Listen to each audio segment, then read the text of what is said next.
안녕하세요. 사연에 빠지다의 DJ 민영입니다.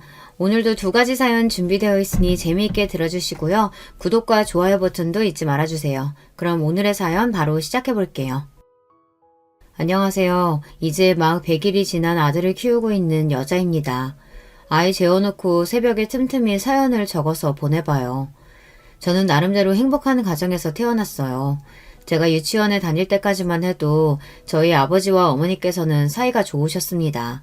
다른 평범한 가족들처럼 놀러도 다니고 외식도 하고 주말이면 함께 시간을 가지며 보냈어요. 아버지는 회사원이셨고 몹시 바쁘셨습니다. 밤늦게 퇴근하고 돌아오시는 날이 많았고 가정주부였던 어머니께서는 살림이며 육아를 도맡아 하셨어요. 두 분은 점점 다투시는 날이 잦아졌고 주말마다 빠지지 않고 나가던 나들이도 줄어들기 시작했습니다. 두 분은 매일같이 언성을 높여 싸우셨어요. 너무 어릴 적 일이라 잘 기억은 나지 않지만 아버지께서는 물건을 던지거나 벽이나 가구를 발로 차시곤 하셨어요. 어머니께서는 항상 겁에 질린 목소리로 그만하라고 애원하고 눈물을 흘리셨어요. 저는 방 안에 숨어 두 분의 다툼이 빨리 끝나기만을 숨지겨 기다렸습니다. 더 이상 저희 가족은 행복하지 않았고 집 안의 공기는 너무나 무겁게만 느껴졌습니다. 그러던 어느 날 학교를 갔다 돌아오니 어머니께서 커다란 가방에 짐을 싸고 계셨어요.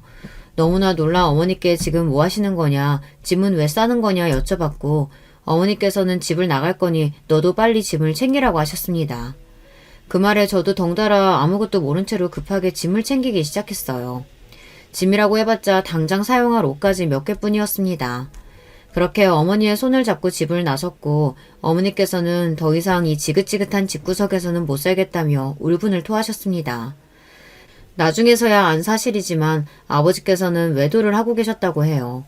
어머니께서 그 사실을 알고 몇 번이나 아버지를 추궁하셨지만 아버지께서는 불륜녀와의 만남을 멈추지 않았고 지친 어머니께서는 결국 이혼을 선택하신 것이었습니다. 당시만 해도 간통죄가 존재하던 시절이었는데 어머니께서는 고소를 진행할 돈도 지식도 없었어요. 합의 이혼을 해주는 대가로 아버지께 저와 둘이 살만한 아파트를 받아내셨어요. 양육권도 어머니가 갖게 되었고 아버지께서는 매달 약간의 양육비를 보내주기로 약속하셨습니다. 그렇게 저와 어머니는 둘이서 좁은 구축 아파트에서 함께 살기 시작했어요. 전에 살던 아파트와는 비교도 되지 않는 낡은 집이었지만 그래도 저는 상관없었어요. 매일 회사 일 하시느라 바빠 대화조차 제대로 하지 못했던 아버지보다는 저를 늘 돌봐주시던 어머니와 살게 된 것이 좋았거든요. 어머니께서는 평생을 집에서 살림만 하시던 분이라 갑작스레 하게 된 경제활동에 적응을 하기 힘들어 하셨어요. 식당 일, 청소부 일, 각종 허드렛 일을 가리지 않고 하다 결국 정착하신 것이 콜센터 상담원 일이었습니다. 하루 종일 전화를 걸어 인격모독을 해대는 진상 고객들을 상대하다 보니 어머니께서는 점점 심적으로 피폐해져 가셨어요. 술 없이 잠들지 못하는 날이 늘어갔고 제게도 자주 화를 내셨습니다. 그래도 저는 그런 어머니라도 좋았어요. 어머니가 제게 욕을 하셔도 손찌검을 하셔도 어머니께 예쁨 받고 싶었고 사랑받고 싶었습니다. 누가 뭐래도 당시 저에게는 세상에서 가장 소중한 사람이었고 기댈 곳이 어머니뿐이었으니까요.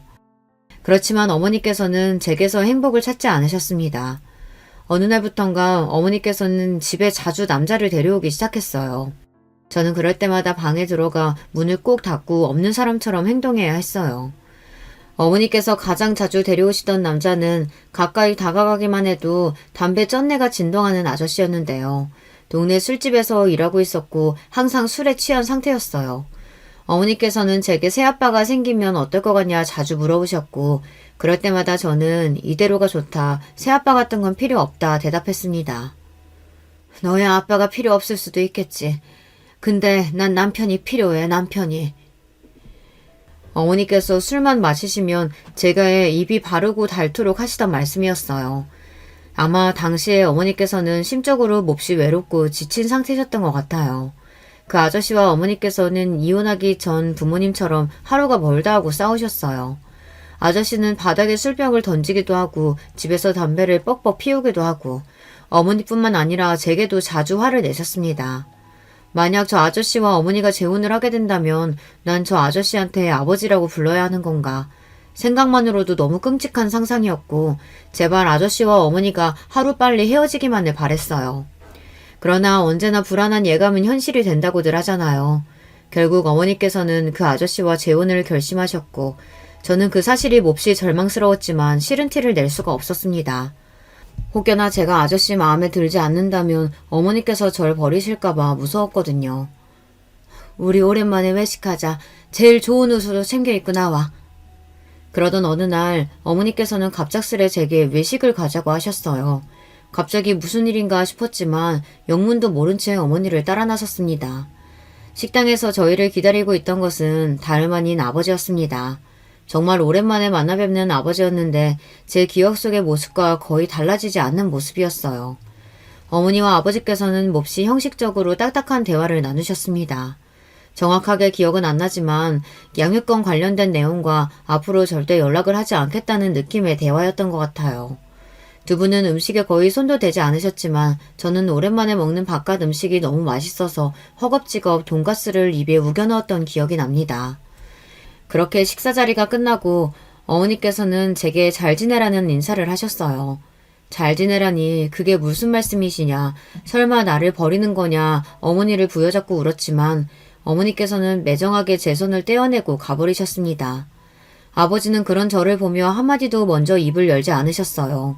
어머니가 사라지고 나서도 한참 동안 울던 제가 조금씩 울음을 그치자 그제서야 저를 데리고 차로 향하셨습니다.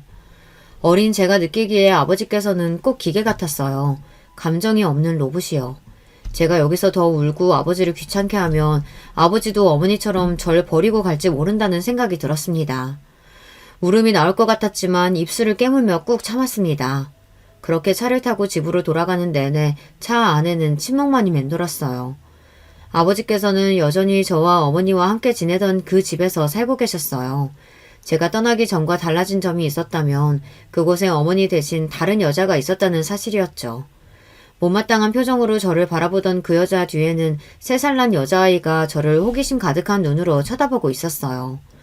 나중에서야 알게 된 사실이지만 역시나 예상했던 대로 어머니와 재혼을 하기로 한 그 남자가 결혼을 하고 싶으면 저를 떼내고 오라고 말했고 저와 그 남자 사이에서 고민하던 어머니께서는 아버지께 연락을 해서 저를 떠넘기셨던 것입니다. 아버지께서는 어머니와 이혼하시고 바로 상간녀와 결혼해 새 가정을 꾸리고 살고 계셨어요. 새로운 부인과의 사이에서 딸도 낳고 잘 살고 있었는데 갑자기 연락이 와서 애를 데려가라니 몹시 당황하셨다고 합니다. 분명 이혼할 때 네가 데리고 살겠다고 하지 않았냐. 난 절대 못 키운다 딱 잘라 거절했지만 어머니께서는 당신이 안 데려가면 고아원에다 버리겠다. 양육권 다 포기할 테니 당신이 데려가서 알아서 키워라. 대신 앞으로 평생 동안 다시는 연락도 안 하고 없는 사람처럼 살겠다 말씀하셨다고 해요. 알고 보니 어머니께서는 이혼 후로 꾸준히 저를 핑계로 아버지께 돈을 빌려달라거나 어려운 일이 생길 때마다 연락하여 귀찮게 굴어오셨다고 합니다.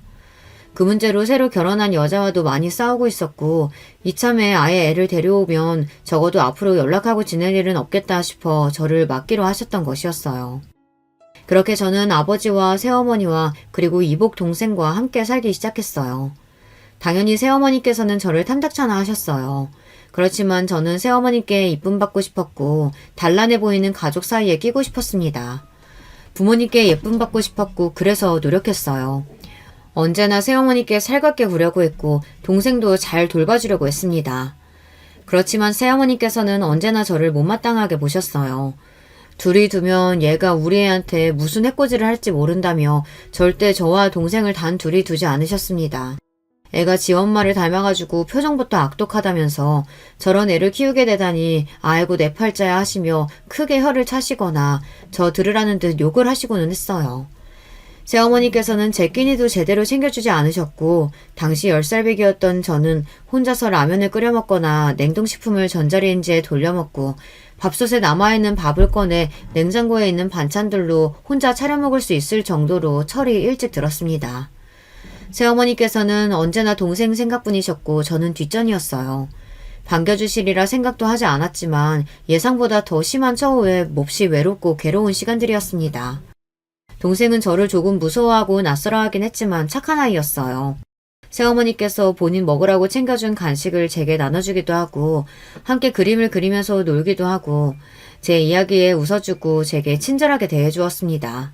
저를 몹시 싫어하시는 새어머니와 제게 아무 관심도 없으신 아버지와 함께 살아야 하는 집이 정말 숨막히고 싫었는데요.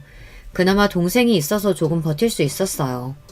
시간이 흘러 동생은 초등학교에 입학하게 되었고 저도 그 자리에 참석해 동생을 축하해주고 싶었지만 어머니께서는 저를 동생의 초등학교 입학식에 데려가시지 않았습니다. 대외적으로 저는 가족 사이에 없는 아이나 마찬가지였어요. 친척 결혼식이나 명절 등 가족 모임에 가서도 저는 항상 구석에 가만히 쥐죽은 듯 아무 말 없이 앉아 있어야만 했습니다. 전 부인이 남기고 간 흔적이었으니 당연히 친척 어른들이 보시기에 예뻐 보일 리가 없었죠. 그 누구도 제게 살갑게 말을 걸어주거나 다정하게 대해주지 않았어요. 저는 그런 취급에 점점 익숙해져 갔습니다. 어렸을 적에는 사람들에게 먼저 다가가서 나름대로 사교적인 성격이었던 것 같은데 그런 상황에서 자라니 시간이 지날수록 자연스레 성격이 소심해질 수밖에 없었어요. 지나가는 사람들이 전부 저를 비웃고 욕하는 것 같았고 피해의식도 생겼습니다. 학교에서도 친구들과 어울리기 힘들어했어요. 먼저 다가와주는 친구가 있어도 이 친구도 속으로는 나를 싫어하고 있지 않을까, 다정하게 말을 걸어줘도 사실은 나를 비웃고 있는 것 같고 그런 생각을 하기 싫어도 머릿속에 자꾸만 열등감과 피해의식으로 똘똘 뭉친 나쁜 생각들이 떠오르니 사람을 대하는 게 점점 어려워져만 갔습니다. 어렸을 적에는 저와 사이좋게 잘 지내던 동생도 주변 사람들이 전부 저를 없는 사람 취급하며 함부로 대하니 점점 저를 대하는 태도가 달라지기 시작했어요. 언니는 멍청하니까, 언니는 쓸모없으니까, 평범한 동생의 입에서 나올 수 없는 말들과 폭언들을 제게 아무렇지 않게 쏟아냈습니다. 멍청하다, 쓸모없다는 말은 새어머니께서 제게 하루가 멀다 하고 하시는 말이었어요. 동생은 그런 모습을 보고 자랐으니 자연스럽게 제가 정말 멍청하고 쓸모없는 식충이라고 생각하게 된 것이었죠. 다른 사람들은 몰라도 저와 그나마 감정적 교류가 있었고 제게 친절하게 대해주었던 동생까지 저를 그렇게 취급하니 정말 견디기가 힘들었어요. 새어머니께서는 제게 항상 멍청한 년, 쓸모없는 년이라며 폭언을 쏟아내셨고 폭언뿐만이 아니라 손찌검까지 하셨어요. 저는 새어머니의 기분풀이용 샌드백이나 마찬가지였습니다. 정말 시도 때도 없이 맞으면서 자랐어요. 심하게 맞은 날에는 온몸에 멍이 들었습니다. 새어머니께서는 별것 아닌 일에도 전부 제 탓을 하셨어요. 오늘 회사 동료가 말을 마음에 안 들게 했다. 새로 산 옷에 뭘 묻혔다. 집에 오는 길에 재수없게 죽은지를 봤다. 안 좋은 일이 생기면 집에 돌아와 저부터 찾아 따기부터 날리셨습니다. 아버지와 동생은 그런 상황에 익숙했고 새어머니께 죽도록 얻어맞는 저를 보면서도 아무렇지 않게 둘이 앉아 TV를 봤습니다. 새어머니께서는 저를 볼 때마다 전처가 생각난다며 그년 때문에 그년만 없었어도 하시고 어머니를 닮았다면서 제 머리를 내리치셨습니다. 그때 당시에도 생각하긴 했지만 생각하면 생각할수록 억울해야 할 사람은 새어머니가 아니라 저희 친어머니 아닌가 싶어요. 아이도 낳고 잘 살고 있긴 했지만 결국 새어머니는 가정 있는 남자를 꼬셔서 결혼한 상간녀니까요. 본인이 원하는 대로 이혼도 했고 그렇게 좋아 죽고 못 살던 남자를 차지해서 결혼까지 했는데 도대체 뭐가 그렇게 억울했는지 지금도 새어머니의 심정을 잘 모르겠습니다. 매일같이 맞으며 멍을 달고 다니니 학교 선생님은 제게 조심스레 혹시 집에서 부모님이 저를 때리시냐 물어오셨어요. 저는 손사래를 치며 아니라고 대답했습니다. 혹시 제가 집에서 맞고 산다는 걸 들키면 집에서 쫓겨나고 시설로 옮겨질까봐 겁이 났어요. 맨날 맞고 살았어도 저는 그 집에 머물고 싶었습니다. 그곳에서마저 쫓겨나면 정말로 세상에 혼자 남겨지는 기분이었거든요. 지금 와서 생각해보면 그때 제가 조금 더 선생님께 도움을 적극적으로 요청했으면 제 인생이 달라지지 않았을까 하는 생각도 들어요. 그 지옥 같은 곳에서 하루라도 빨리 벗어나 저를 더 사랑해주고 아껴주는 사람들을 손에서 자랄 수 있었다면 제게 남아있는 이 나쁜 기억들과 트라우마들이 더 빨리 벗겨질 수 있었을 텐데 말이죠. 공부라도 잘했으면 좋으련만 저는 공부도 곧잘 하지 못했습니다. 타고난 머리가 나쁜 건지 열심히 해도 잘 안 되더라고요. 아버지께서는 그런 저를 보시며 어머니를 닮았다고 하셨습니다. 그 여자도 멍청했었다면서요. 아버지께서는 대놓고 저를 때리거나 욕하시지는 않았어요. 하지만 새어머니가 절 때리고 구박하는 것을 단 한 번도 말려주시지 않았습니다. 아버지께 그저 저는 집안에 굴러다니는 인형보다 못한 존재였는지도 모르겠습니다. 동생의 12살 생일날 동생은 강아지를 키우고 싶다고 말했고 새어머니께서는 바로 작은 갈색 푸드를 사오셨어요. 저는 집안에서 그 강아지보다 서열이 낮았습니다. 집에서 고기를 먹는 날 새어머니께서는 강아지에게도 고기 몇 점을 덜어주셨지만 제 것은 챙겨주시지 않으셨어요. 저는 식구들과 겸상도 하지 못했습니다. 애초에 식탁에 의자가 3개밖에 없었어요. 그 누구도 저를 위해 새로운 의자를 가져오거나 제가 앉을 자리가 없다는 사실을 지적하지 않았습니다. 저는 그저 그들의 식사가 끝날 때까지 방에서 얌전히 기다렸어요. 식사 자리가 끝난 것 같으면 조심스레 나가서 부모님과 동생이 먹고 난 잔반들에 밥을 먹었습니다. 밥을 먹은 후 식탁을 치우고 설거지를 해야 했어요. 만약 설거지를 해놓지 않으면 다음날 아침 새어머니께 또 얻어맞았습니다. 너 같은 년 공짜로 먹여주고 재워주는데 밥값이라도 제대로 해야지 도대체 하는 일이 뭐냐면서요. 그렇게 저는 고등학생이 되었고 몸과 머리가 점점 더 커져갔습니다. 새어머니와 덩치가 거의 비슷해지자 새어머니의 물리적인 폭력에 조금 저항을 할 수 있게 되었어요. 그렇다고 맞서 싸우거나 저도 새어머니를 때린다거나 그런 것들은 전혀 생각조차 못했어요.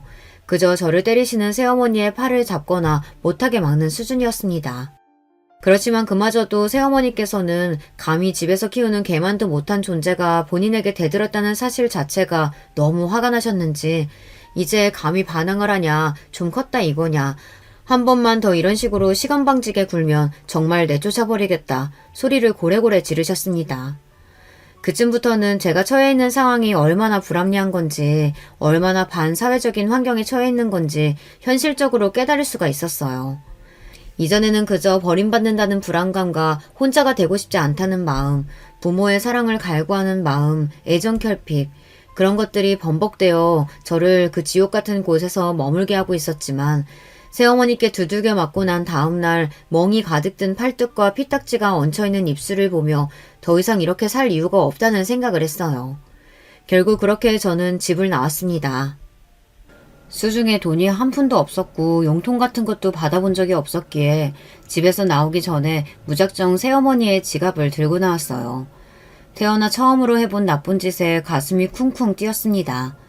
지갑 안에는 새어머니의 주민등록증과 신용카드 몇 개, 그리고 꼬깃꼬깃한 10,000원짜리 지폐 4-5개가 들어있었어요.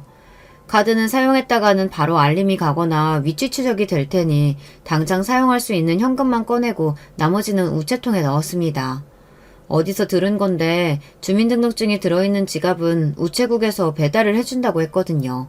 사실 그냥 쓰레기통에 처박아 버릴까 생각도 했지만 어린 마음에 새어머니가 지갑을 찾지 못한다면 날 절도죄로 신고하지 않을까 하는 말도 안 되는 생각을 했던 것 같아요. 집을 나오긴 했지만 당장 갈 곳도 없었고 처음에는 PC방으로 향했어요. 그곳에서 날이 저물 때까지 인터넷으로 재미도 없는 것들을 찾아보며 컵라면을 시켜 먹었습니다. 저와 같은 가출 청소년들이 주로 어디로 가는지 어디에서 모이는지 검색도 해봤어요. 그러나 제대로 된 정보는 나오지 않았고 밤이 늦어지자 PC방 직원이 제게 다가와 미성년자는 이제 나가야 된다며 저를 쫓아냈습니다. 갈 곳이 없었던 저는 찜질방으로 들어갔어요. 그날 이후로 며칠 동안 찜질방에서 먹고 자며 지냈습니다. 학교에도 말없이 나가지 않았습니다. 처음에는 누군가 나를 찾아오지 않을까, 경찰이나 학교에서 제 행방을 찾지 않을까 하는 일말의 기대도 했지만 찜질방에서 지내는 며칠 동안 그 누구도 저를 찾아오지 않았습니다. 저는 그 당시에 핸드폰도 없었어요. 저보다 훨씬 어린 동생은 핸드폰이 있었지만 저는 핸드폰을 가지지 못했습니다. 차마 부모님께 핸드폰을 사달라는 말씀조차 드리지 못했어요. 핸드폰은커녕 교복도 다 떨어질 때까지 입었는데 당연한 일이었죠. 애초에 핸드폰이 있을 필요성도 느끼지 못했습니다. 그 누구도 저한테 연락할 일이 없었을 테니까요. 찜질방에서 며칠 지내다 보니 저와 처지가 비슷한 것 같은 여자아이 한 명을 발견할 수 있었습니다. 그 아이는 제 또래처럼 보였는데요. 찜질방을 나가지 않고 며칠 동안 그 안에서 지내고 있었어요. 그 아이도 저를 보고 비슷한 생각을 했는지 먼저 말을 걸어왔어요. 당시 저는 또래 아이들뿐만 아니라 타인을 대하는 것이 몹시 어려웠거든요. 당황하면 말도 심하게 더듬고 남들이 보기에는 어딘가 모자란 애처럼 보였을 수도 있었을 것 같아요. 그렇지만 그 아이는 그런 저를 보고 비웃거나 이상하다 피하지 않았어요. 편하게 이야기를 나눠주었어요. 그 아이는 아버지와 단둘이 살던 아이였는데 아버지가 매일같이 술을 먹고 들어와서 본인을 때렸다고 했어요. 그러면서 제게 팔뚝과 허벅지에 흉터를 보여줬는데 벙뿐만 아니라 날카로운 것에 긁힌 것 같은 상처도 있었습니다. 그래도 성인이 될 때까지는 어떻게든 버텨보려고 했는데 얼마 전에 술에 잔뜩 취해 들어와서는 흉기를 들고 본인을 위협하기에 도저히 이대로는 안 되겠다 싶어서 도망쳐 나왔다고 했어요. 그때 도망쳐 나오지 않았으면 본인은 죽고 아버지는 깜빵에 갔을지도 모르겠다며 웃는데 웃는 얼굴이 웃는 게 아니더라고요. 일단 살기 위해 도망쳐 나오기는 했는데 가진 돈도 없고 어디로 가야 할지 몰라 찜질방에서 지내고 있다고 했어요. 그 이야기를 듣고 저도 제 상처들을 보여주며 제 이야기를 해주었습니다. 모든 이야기를 들은 친구는 어떻게 그런 나쁜 사람이 있을 수 있냐며 본인의 일처럼 화내주었어요. 본인은 어렸을 적부터 어머니가 없이 자라서 어머니에 대한 환상이 조금 있었는데 꼭 모든 어머니가 착한 건 아니구나 하면서요. 그러면서 그 친구는 자기가 여기서 며칠 동안 지내면서 들은 이야기가 있는데 우리 같은 처지의 아이들이 모여서 살 수 있는 아지트 같은 공간이 있다면서 혹시 괜찮다면 같이 거기를 가보지 않겠냐고 얘기를 꺼냈습니다. 처음에는 솔직히 조금 무서웠어요. 좋은 아이 같기도 했지만 혹시 이게 날 납치하려는 수법이면 어떡하지? 나를 납치해서 인신매매를 하거나 장기 밀매를 하려는 속셈은 아닌가 싶었거든요. 제 그런 걱정이 얼굴에 나타났는지 친구는 웃으며 본인도 이야기를 듣긴 했는데 혼자서는 겁나서 못 가고 있었던 거라며 너랑 둘이 같이 가면 그래도 나쁜 짓은 안 당할 것 같아서 이야기를 꺼내는 거다 말해주었어요. 그 말에 저도 조금 더 용기가 났고 그렇게 저와 친구는 아지트를 향했습니다. 아지트는 겉으로 보기에는 평범한 빌라의 옥탑방이었는데요. 갇힐 청소년들이 모여서 사는 곳이었어요. 다행히도 남자들은 아무도 없었고 한 대학생 언니가 그 모임의 장이라고 했습니다. 그 언니는 가정폭력의 피해자였고 미성년자의 나이로 가출해서 돈을 모아 이 옥탑방을 샀고 그 뒤로 본인과 같은 상황에 처해 있는 아이들이 지낼 보금자리를 제공해주고 있다고 했어요. 솔직히 처음에는 가출팸이니 뭐니 하면서 삐뚤어진 아이들끼리 모여서 술을 마시거나 담배를 피며 못된 짓을 하는 곳이지 않을까 지레 짐작했었는데요. 그곳에서 지내는 아이들은 다들 너무나 착하고 멀쩡한 바른 친구들이었습니다. 다들 집을 나올 수밖에 없었던 기구한 사연이 있었어요. 한 친구는 다리가 저렸는데 어머니가 의자로 다리를 내려치며 장애인을 만들었다고 했어요. 심지어 새어머니도 아니고 친어머니였는데 심한 알코올 중독자였다고 합니다. 한 친구는 새아버지가 자꾸 몰래 훔쳐보고 못된 짓을 하려고 해서 도망쳐 나온 것이었고 참다 못해 어머니께 그 사실을 말씀드렸는데도 네가 좀 참으라며 새아버지의 성희롱을 방관했다고 했어요. 참 이 세상에 나만 불행한 줄 알았는데 나보다 더 어려운 상황에서 자란 아이들이 많았구나 싶었습니다. 그곳에서 저는 성인이 될 때까지 공부도 하고 일도 하며 지냈어요. 지금도 그 대학생 언니와 저를 그곳에 데려가준 친구에게는 고마운 마음입니다. 그 긴 시간 동안 가족들은 그 누구도 저를 찾지 않았어요. 그때 저는 인정할 수밖에 없었습니다. 가족들에게 저는 키우는 개만도 못한 존재였다는 사실을요. 키우던 개가 집을 나갔어도 그렇게까지 아무런 관심이 없지는 않았을 거예요. 아지트에서 함께 지내던 한 친구의 도움으로 미용 일을 배워 미용사를 시작했어요. 미용 일은 어려웠지만 제 적성에 잘 맞았어요. 어느 정도 돈이 모이자 아지트에서 나와 자취를 시작했고 그렇게 꾸준히 돈을 모으며 일을 하다 보니 정식으로 미용사 이름표도 달고 다른 사람들처럼 나름대로 멀쩡하게 번듯하게 살게 됐어요. 함께 일하는 미용실 동료 소개로 만난 남편과도 이야기가 잘 통해서 결혼 이야기를 나누게 되었고요. 그렇지만 차마 제가 살아왔던 환경에 대해서는 솔직히 말할 수가 없었습니다. 부모님께서는 이혼하셨고 새어머니께 맞고 자랐으며 집에서는 개만도 못한 취급을 받았다고. 그 사실을 전부 알게 되면 남편이 저를 떠나버릴 것 같았어요. 그래서 저는 거짓말을 했습니다. 일찍이 부모님 두 분 모두 돌아가시고 혼자서 자랐다고요. 남편은 그 이야기를 듣고 얼마나 고생이 많았냐며 이제는 본인이 가족이 되어주겠다고 말해주었어요. 남편을 속인 것 같아 미안하고 찝찝한 마음이 들기는 했지만 당시에는 잘한 선택이라고 생각했습니다. 결혼을 한다고 해서 부모님께 연락을 드리고 싶지도 않았고 남편을 소개시켜드리고 싶지도 않았어요. 알고 보니 남편도 새어머니 밑에서 자란 사람이었어요. 친어머니께서는 남편이 어렸을 때 일찍 이혼하시고 연락을 끊고 산 지 오래였고 10살 때부터 새어머니 밑에서 자랐다고 했습니다. 남편은 남동생이 한 명 있었는데 둘 다 새어머니 친자식이 아니었어요. 새어머니께서는 재혼 후 자식을 낳지 않으셨고 남편과 남동생을 친자식처럼 여기며 키우셨습니다.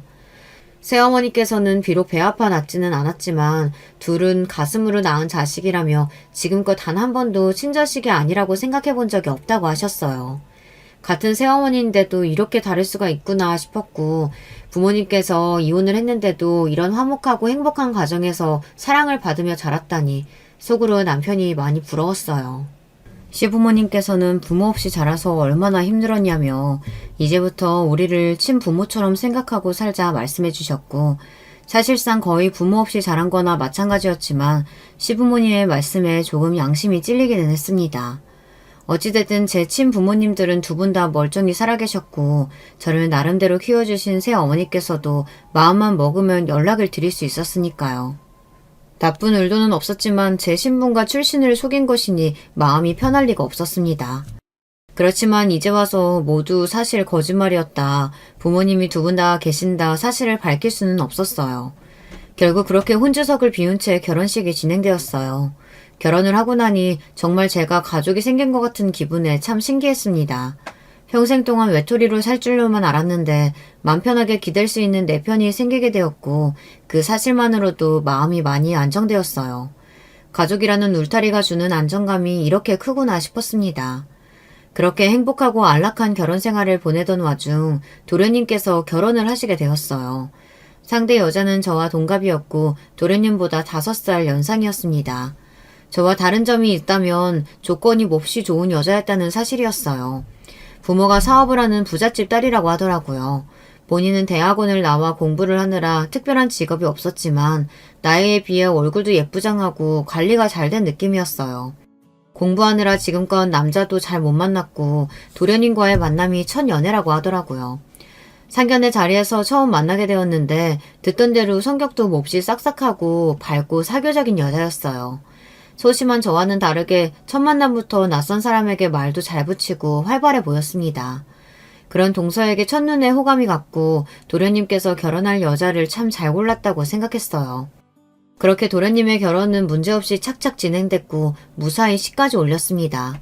동서는 제가 미용실에서 일한다는 사실을 알고 일부러 미용실을 찾아와 머리도 하고 직원들에게 간식을 쏘기도 했어요. 부잣집 딸이라 그런가 매사에 통도 크고 시원시원한 성격이었습니다. 주변 지인들에게 미용실 소개를 시켜주기도 하고 동서 덕분에 저를 찾는 손님이 꽤 많이 늘었어요. 그런 동서에게 참 고마운 마음이었습니다. 함께 살던 친구를 제외하고는 마땅한 또래 친구가 없었던 저는 동서와 빠르게 사이가 가까워졌어요. 나이도 동갑인데다가 관심사나 취향도 놀랄 정도로 비슷해서 함께 맛집을 찾아다니거나 카페를 다니며 수다를 떨고는 했습니다. 저와 동서는 얼마 지나지 않아 완전히 단짝이 되었어요. 대화도 잘 통했고 매일같이 하루가 멀다 하고 만나며 붙어 다녔습니다. 남편은 동서랑 언제 그렇게 친해졌냐며 신기하다고 할 정도였어요. 가까이 지낼수록 동서는 성격도 화끈하고 정말 친구로서 좋은 사람이었어요. 저보다 본인 형편이 더 넉넉하니 밥도 잘 샀고 입이 떡 벌어질 정도로 비싼 선물도 자주 사주고는 했습니다. 저도 그런 동서에게 직접 만든 반찬을 가져다 주거나 좋은 물건이 들어오면 꼭 하나씩 빼서 챙겨놨다가 동서에게 건네주고는 했어요. 동서는 정말 다 좋은 사람이었지만 한 가지 단점이 있다면 질투가 좀 심했습니다. 지나가는 예쁜 여자들을 보며 흉을 보는 것이 일상이었어요. 저 여자는 코 했네, 눈을 했네, 들고 있는 가방이 짝퉁이네. 도련님 주변의 여자들도 다들 하나같이 싸 보인다느니 뒷담화를 했습니다. 본인보다 조금이라도 더 잘나 보이는 사람이 있으면 까내리기 급급했습니다. 지금 와서 돌이켜보면 동서 눈에 제가 모든 면에서 동서보다 모자랐기에 저와 그렇게 친하게 지낼 수 있었던 것 같아요. 어디 하나라도 동서가 저보다 못한 면이 있었다면 제게 그랬듯 다른 사람에게 저를 질투하며 뒷담화를 했겠죠. 그저 작은 단점이라고 치부하기에는 조금 큰 문제였지만 당시에는 친한 친구가 생겼다고 생각해서 동서 비위 맞추기 급급했던 것 같아요. 혹여나 제가 말 한마디 잘못해서 동서 기분을 상하게 하거나 사이가 어색해지고 싶지는 않았거든요. 그렇게 동서와 가까이 지내던 어느 날 저는 술을 잔뜩 마시고 그동안 숨겨왔던 제 가정사를 동서에게 이야기하게 되었어요. 새어머니께 가정폭력을 당하고 가출해 가출 청소년들과 모여 살았던 이야기. 어머니 아버지 둘 다 멀쩡히 살아계시는데 시댁 식구들에게 고아인 척 속이고 있다는 이야기. 누가 들으면 그것 좀 속이는 게 뭐가 나빠서 그러냐 말할 수도 있겠지만 저는 거짓말을 했다는 사실이 계속 마음에 걸렸던 것 같아요. 계속해서 누군가에게 털어놓고 싶었는지도 모르겠습니다. 모든 이야기를 들은 동서는 본인의 일처럼 몹시 안타까워하며 너무 힘들었겠다. 그래도 그동안 잘 버텼다. 비밀은 지켜줄 테니 걱정하지 마라. 저를 다독여줬고 저는 그날 이후로 동서에게 더 깊은 친밀감을 느끼게 되었습니다. 그 뒤로도 저와 동서는 꼭 붙어 다녔어요. 꼭 든든한 지원군이 생긴 것 같다고 생각했습니다. 어려운 일이 생기면 털어놓기도 하고 서로 정말 친한 단짝 친구처럼 소중한 존재라고 생각했어요. 하지만 그런 생각은 저 혼자만의 생각이었던 것 같아요. 동서가 변하기 시작한 것은 제가 동서에게 임신 소식을 알렸을 때부터였습니다. 저와 남편은 결혼하고도 꽤 오랫동안 아이를 가지지 않았었어요. 저는 결혼하기 전부터 아이를 갖는 것에 부정적인 입장이었습니다. 제가 자라온 환경 탓에 좋은 부모를 보고 자라지 못했으니 저 스스로가 좋은 부모가 되어 아이를 잘 키워낼 자신도 없었고 사랑을 잘 해줄 자신도 없었어요. 남편도 저를 고아라고 알고 있었기에 아이를 잘 키울 자신이 없다는 제 마음을 이해했고 당신이 원하지 않는다면 꼭 아이를 가질 필요가 없다고 말해주었습니다. 그렇게 저희는 딩크족으로 살기로 했어요. 딩크족 아시죠? 자녀 없이 부부 둘 다 일을 하며 돈을 버는 가정을 말해요. 그렇게 번 돈으로 부부끼리 맛있는 것도 먹고 좋은 곳으로 여행 다니며 사는 가정이요. 동서와도 아이 이야기를 했었는데 동서도 아이를 가질 생각이 없다고 했어요. 동서는 어떻게 이런 것마저 잘 맞냐며 몹시 좋아했고 우리 아이 없이 친구처럼 같이 늙어가며 함께 재미있게 살아보자는 이야기도 했습니다. 그렇지만 피임을 철저히 했는데도 갑작스럽게 임신이 되었어요.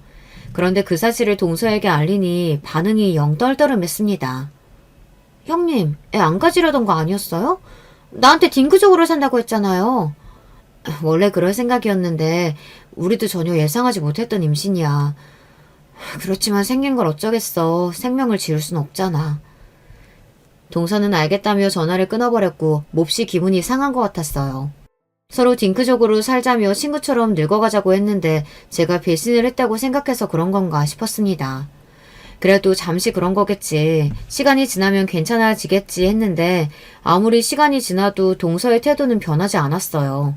동서와 저는 원래 자주 만나 나들이도 하고 식사도 자주 함께 했었는데요. 이제는 식사는커녕 전화 한 통이나 문자조차 제대로 답장을 해주지 않았습니다. 그뿐만 아니라 저를 거짓말쟁이 취급하며 매사에 거짓말하며 사는 사람이라고 애초부터 애 가질 생각 아니었냐. 식구들한테 고아라고 속인 것처럼 나도 속인 건 아니냐. 그 얘기를 처음 들었을 때부터 알아봤어야 했는데 자기가 바보였다며 제가 또 언제 거짓말을 할지 모르겠으니 가까이 못 지내겠다는 말까지 했어요. 그런 게 아니라고 아무리 설명을 해줘도 이미 빈정이 상할 대로 상했는지 동서는 그 뒤로 저에게 몹시 적대적인 태도를 보였습니다. 둔한 남편이 동서와 무슨 일이 있었냐고 먼저 물어볼 정도였어요. 저는 동서와 다시 친하게 지내고 싶었지만 동서는 그럴 생각이 전혀 없어 보였어요. 그런 상황에서 가장 불안했던 것은 혹시나 동서가 남편과 시부모님께 사실은 제가 고아가 아니라 가정폭력 피해자에 부모님이 멀쩡히 살아계시다는 사실을 말씀드리면 어떡하지 그 걱정이었어요. 속였다 해서 달라질 것이 크게 없는 사실이지만 제가 제 입으로 스스로 밝히는 것과 사실을 타인에게서 전해듣는 것은 완전히 다른 일이니까요. 제가 순간의 감정에 취해 동서에게 너무 성급하게 얘기를 했구나 싶었지만 이미 엎어진 물을 주워 담을 수 없듯 이미 꺼낸 말도 주워 담을 수 없었습니다. 그렇지 않아도 임신 초기에 입덧도 심하고 컨디션도 오락가락한데 동서까지 신경 쓰려니 몸이 정말 안 좋았어요. 자주 쓰러지기도 했고 병원도 안방처럼 들락날락 거렸습니다. 예전 같았으면 병원 문턱이 닳도록 병문안을 왔을 동서는 코빼기도 빚지지 않았어요. 그러던 어느 날 오랜만에 동서가 직접 저를 보러 병원에 찾아왔어요. 저는 너무나 반가운 마음이었습니다. 드디어 마음을 좀 풀어주나 싶었어요. 동서는 제게 율무차를 주며 임산부한테 율무가 좋다고 하더라. 두고두고 많이 마시라고 많이 사왔다고 말했습니다. 선물을 받으니 그동안 동서에게 서운했던 마음이 눈 녹듯 사라지는 기분이었어요. 동서도 같이 한잔하고 조금 있다 가라고 동서를 붙잡았는데 동서는 바쁘다며 선물만 놓고 사라졌고 혼자서 율무차 한 잔을 끓여 먹으려던 참이었습니다. 당신 지금 뭘 마시는 거야? 그거 율무차야? 병실 안으로 들어서던 남편은 놀란 얼굴로 제게서 컵을 빼앗아 들었어요. 왜 그러냐고 묻자 남편은 이거 정말 율무차냐고 재차 확인하더니 이걸 왜 먹고 있냐고 묻더라고요. 그래서 동서가 방금 와서 선물해줬다. 임산부한테 율무가 좋다고 하더라 말하자 남편은 기가 차다는 표정으로 율무는 임산부가 피해야 할 음식이라는 사실을 말해주었습니다. 너무 놀라서 그럴 리가 없다. 동서가 기껏 날 생각해서 사준 선물인데 당신이 잘못 알고 있는 거 아니냐 되물었지만 정말 율무는 임산부가 먹어서는 안 되는 음식이었어요. 남편은 전부터 동서 도대체 왜 그러냐, 진짜 싸우기라도 한 거냐, 아무리 그렇다고 임산부한테 안 좋다는 음식을 이렇게 많이 바리바리 싸들고 왔다니 진짜 웃기는 여자라면서 열을 올렸습니다. 전 그런 남편에게 동서가 일부러 그랬을 리 없다. 아마 헷갈렸던 걸 거다. 애써 동서 편을 들어주었어요. 그렇게 얼마 뒤 동서에게 전화가 왔고 율무차는 잘 먹고 있냐고 물어보길래 임산부한테 율무가 안 좋은 거라더라. 동서가 잘 모르는 것 같아서 말해준다고 하니 동서는 몹시 당황스러워하며 바로 전화를 끊어버렸어요. 그때 느낌이 좀 이상하더라고요. 그 뒤로 배가 점점 불러왔고 가족 행사 등에 참여해도 임산부에게 일을 시키는 사람은 없었습니다. 원래 저와 동서가 둘이 나눠 하던 일들이 전부 동서 차지가 되었어요. 저는 동서와 계속 잘 지내고 싶었지만 동서는 저를 몹시 미워했습니다. 그런 동서의 눈치가 보여 일어나 일을 하려고 해도 식구들 모두 저를 뜯어말렸어요. 동서 혼자 일하는데 어떻게 그러냐, 뭐라도 돕겠다 말씀드리면 시아버지께서는 임산부는 그래도 되는 거라며 제 편을 들어주셨습니다. 그러면서 동서에게 힘들겠지만 아이 태어날 때까지 네가 고생 좀 하라며 이야기를 건네셨고 동서는 알겠다고 대답은 했지만 뭐라도 씹은 표정이었어요. 차마 시부모님께 대들 수는 없으니 동서의 화는 전부 저에게 돌아왔습니다. 동서는 그 뒤로 계속해서 저에게 시비를 걸어왔어요. 거짓말쟁이라 그런지 뻔뻔하게 앉아있는 것도 잘한다면서 애초에 이러려고 애 가진 거 아니냐, 일하기 싫어서, 형님 애는 형님 닮아서 뻔뻔하겠다. 한 번만 더 본인 비위를 거스르면 거짓말했다는 사실을 시부모님에게 전부 말씀드려 버리겠다. 저를 협박하기도 했어요. 동서 때문에 너무나 스트레스가 심했어요. 도대체 왜 이러는 거냐, 내가 애 가진 게 그렇게 싫냐, 내가 애 낳는다고 동서한테 피해주는 건 없지 않느냐 말하면 동서는 형님 때문에 나도 스트레스 받으니 이 정도는 할 수 있는 것 아니냐며 말도 안 되는 논리를 펼쳤어요. 결국 조상기미가 보여 병원에 입원을 했고 병원에서는 산모가 스트레스가 너무 심하다며 안정을 취해야 한다고 말했습니다. 동서 때문에 제가 스트레스를 받는다는 사실을 알고 있던 남편은 동서는 도대체 왜 그러는 거냐, 본인이 한마디 하겠다 말했지만 괜히 동서를 건드렸다가 남편에게 제 거짓말을 다 까발릴까봐 걱정되는 마음에 그럴 필요 없다고 남편을 말렸어요. 사실 남편에게 제 거짓말을 털어놓으면 다 해결될 문제였지만 차마 그럴 용기가 나질 않았습니다. 이러지도 저러지도 못하고 스트레스만 받던 와중 몸 상태가 좀 진정되어 퇴원을 할 수 있었고 매년 돌아오는 제삿날이 되었습니다. 제삿날에는 할 일이 몹시 많잖아요. 각종 제사 음식부터 제기 닦기, 제사장 차리기까지. 시어머니와 동서 둘이서 하기에는 할 일이 너무 많으니 만삭인 몸이긴 해도 가서 조금이나마 도우려고 했어요. 동서에게도 이번 제사는 꼭 가서 돕겠다고 말해놓았고요. 그런데 이게 무슨 운명의 장난인지 예정일이 한참 남아있었는데도 제삿날 아침 양수가 터져버린 거예요. 병원에서 조산기가 있다고 조심하라고 하기는 했지만 이렇게 빨리 양수가 터질 줄은 정말 몰랐습니다. 너무 당황스러운 마음이었지만 그 와중에 동서에게 연락을 해야겠다는 생각이 들었어요.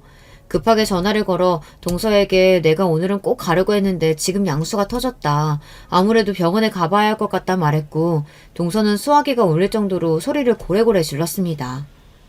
양수 터졌다고 바로 애 나와요? 그거 조금 늦게 간다고 죽기라도 하냐고요. 애 낳는다고 진짜 유세라는 유세는 다 떨고 있네. 오늘은 꼭 오겠다면서요. 어떻게 사람이 그렇게 매사에 거짓말이야? 당장 와서 전 다 붙이고 가요. 안 그러면 후회하게 만들어줄 테니까. 그러나 동서에게 뭐라고 대답을 하기도 전에 견딜 수 없는 고통이 저를 덮쳤고 그대로 전화를 끊고 바로 구급차를 타고 병원으로 향했습니다. 그렇게 아들을 출산했고 정신을 차렸을 때 가장 먼저 든 생각은 혹시 동서가 정말로 시댁 식구들에게 그 사실을 전부 말했으면 어떡하지 그 걱정이었어요. 다행히도 제사로 정신없는 통에 그런 일은 벌어지지 않았던 것 같더라고요. 다행이다 싶었지만 한편으로는 더 이상은 이렇게 못 살겠다 싶었어요. 거짓말은 또 다른 거짓말을 낳는다고 더 이상 남편과 시댁 식구들에게 저를 속이고 싶지 않았습니다. 시어머님과 동서는 제사 뒷정리를 하느라 못 왔다고 했고 시아버님과 남편이 아이를 안고 들어와 너무나 고생했다며 장하다 저를 칭찬해 주셨어요. 아이 얼굴을 보자마자 눈물이 펑펑 쏟아져 나왔고 그 자리에서 남편과 시아버지께 그동안의 거짓말을 전부 말씀드렸습니다.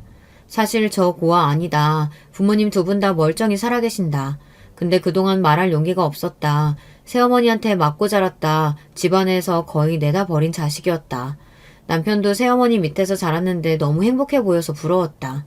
동서에게 이 사실을 털어놨는데 임신한 후로 계속 이 사실을 식구들에게 말해버리겠다고 협박했다. 같이 자식 없이 살자고 했으면서 어떻게 배신할 수가 있느냐며 나를 나쁜 년 취급했다.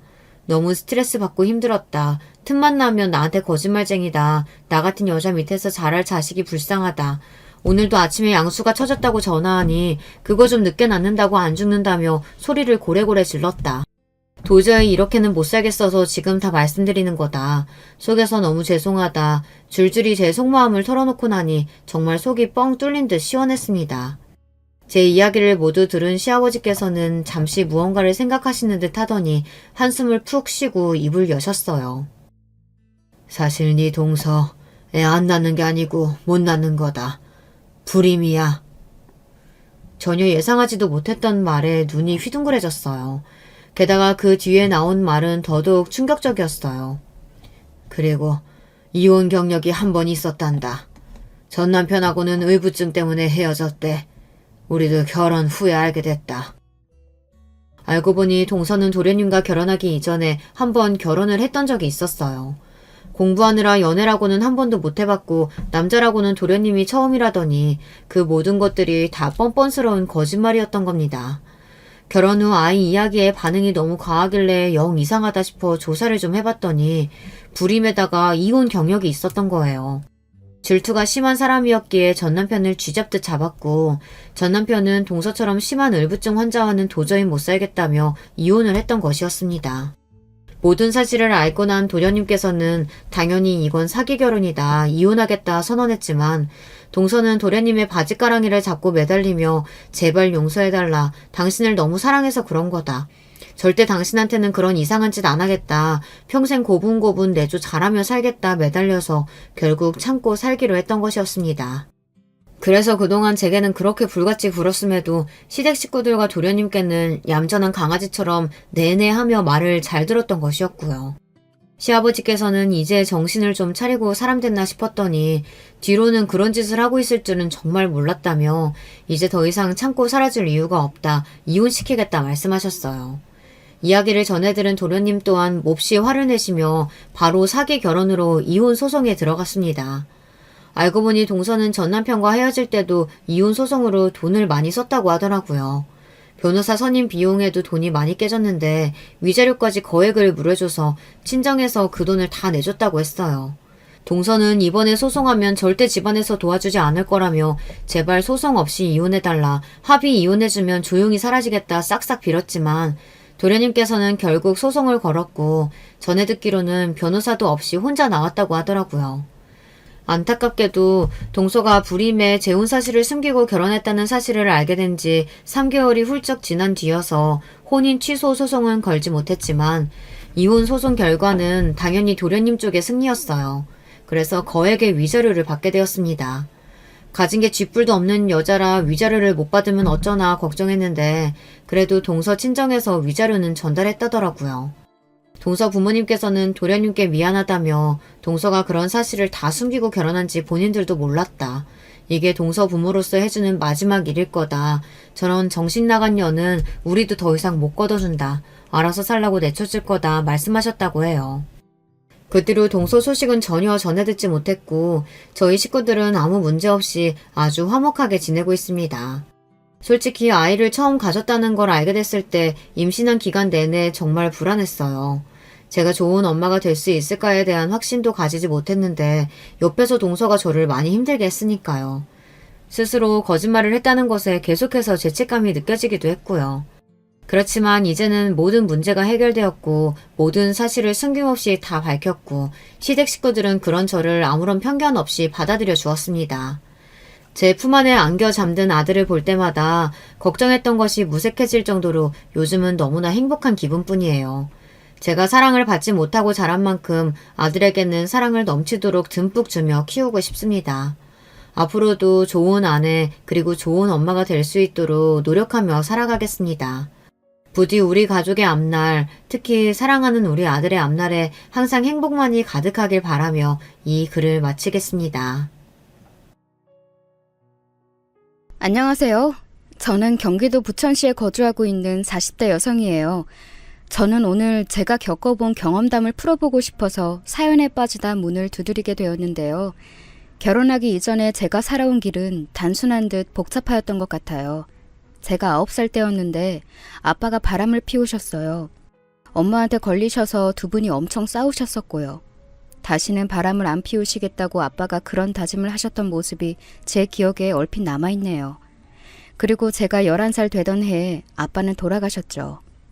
어느 주말 저녁이었는데 난데없이 엄마가 혼비백산하셔서는 가방이란 겉옷을 급하게 챙기셨어요.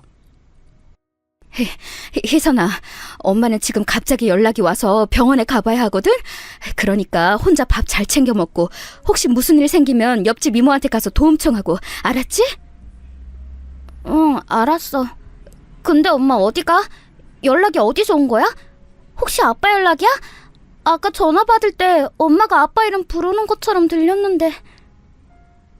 그리고 제 물음에 답하지 못하시더니 이내 눈물을 훔치시며 집을 나서셨죠. 저는 이튿날에 알게 되었어요. 아빠가 바람난 여자하고 바닷가로 몰래 놀러 가셨다가 돌아오는 길에 교통사고가 나는 바람에 돌아가셨다는 사실을 말이에요. 엄마가 그 상간녀의 가족들과 나누시는 대화를 제가 엿드는 바람에 전말을 다 알게 되었어요. 아빠는 돌아가셨으나 그 상간녀는 크게 부상을 입었어도 어쨌든 목숨을 부지하셨어요. 그런데 알고 보니까 그 상간녀가 유명인의 조카였던 거예요. 당시에 그 유명인은 예능 프로그램에도 나오고 있었고 책도 출간했었습니다.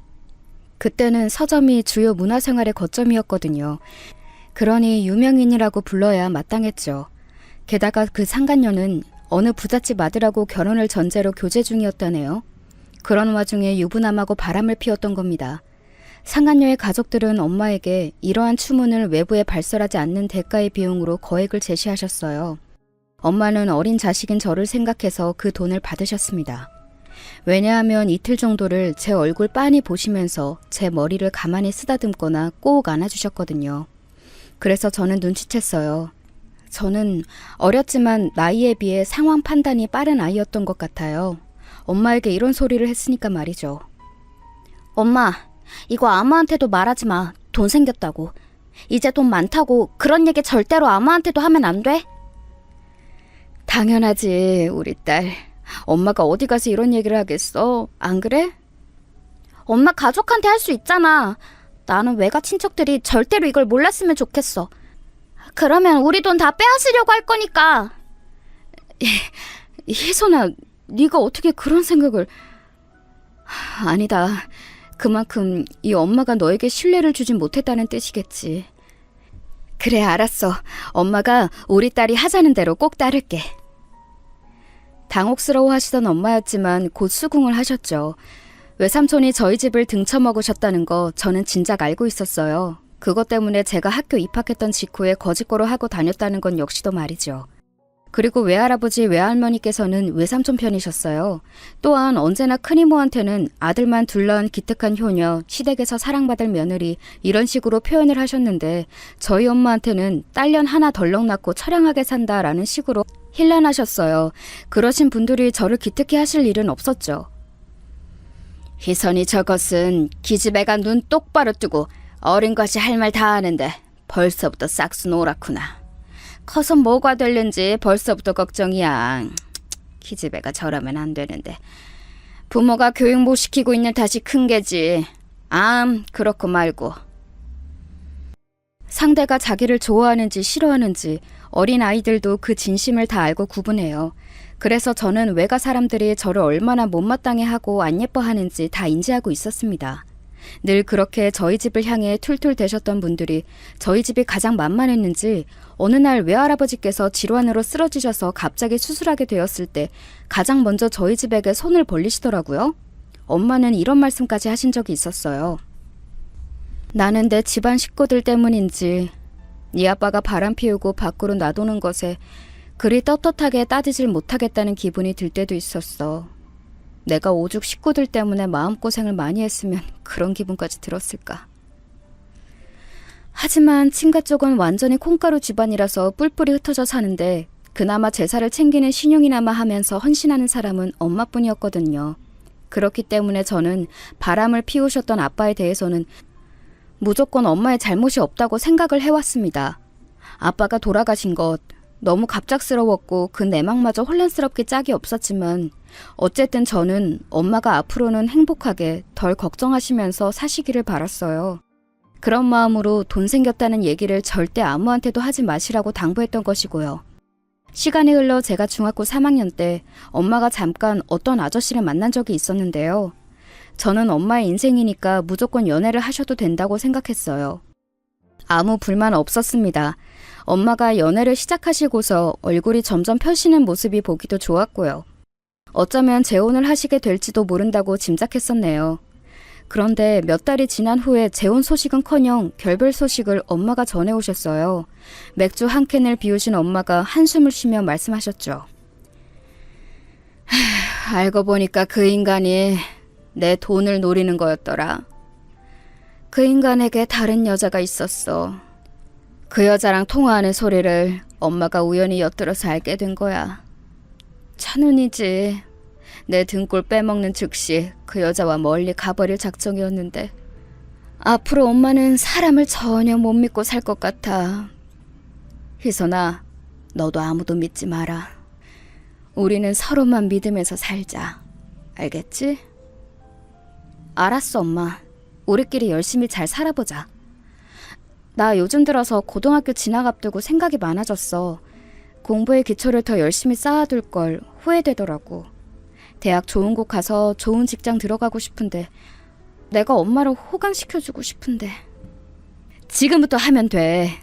엄마가 다 지원해줄게. 이 돈으로 안주할 생각은 추호도 없어. 이걸로는 너 대학 뒷바라지하고 나면 끝일 수 있어. 엄마가 이 다음에 네가 취직 안 해도 될 정도로 정말 열심히 살아볼 거야. 우리 최선을 다해보자.